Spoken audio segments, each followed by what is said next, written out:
آپ کی میزبان سنبل ضیاء بلیٹن کا باقاعدہ آغاز کرتے ہیں اور شامل کرتے ہیں اب تک کی اہم ترین خبریں۔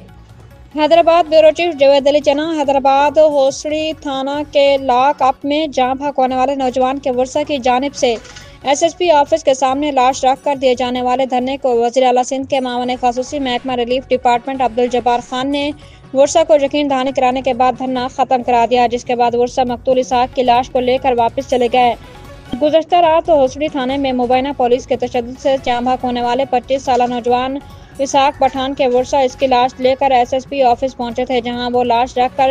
کئی گھنٹے تک احتجاج کرتے رہے۔ ان کا مطالبہ تھا کہ اس واقعے میں ملوث پولیس اہلکاروں کے خلاف کارروائی کی جائے، تاہم وزیر اعلیٰ سندھ کے معاون خصوصی محکمہ ریلیف ڈپارٹمنٹ عبدالجبار خان نے ایس ایس پی آفس کے سامنے پہنچ کر مقتول کے ورثاء اور علاقہ مکینوں سے مذاکرات کی اور ہر ممکن تعاون کی یقین دہانی کرائی اور ڈیوٹی آفیسر کو برطرف کیا، جس کے بعد مقتول کے ورثاء اور احتجاج کرنے والے علاقہ مکین لاش لے کر اپنے علاقہ میں روانہ ہو گئے۔